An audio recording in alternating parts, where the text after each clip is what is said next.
పెళ్లి చేశాడు.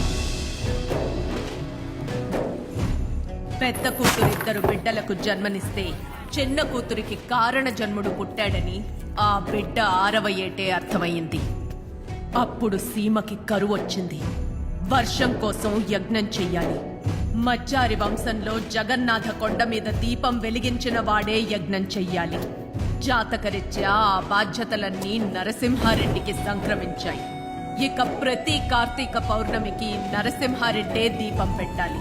ఆ దీపం తమ జీవితాల్లో వెలుగు నింపుతుందని చుట్టూ ఉన్న 100 గ్రామాల ప్రజల నమ్మకం.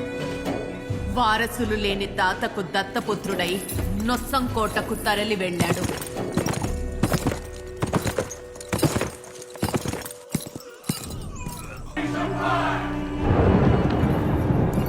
తాత, వాళ్ళని ఎందుకు చంపేశారు?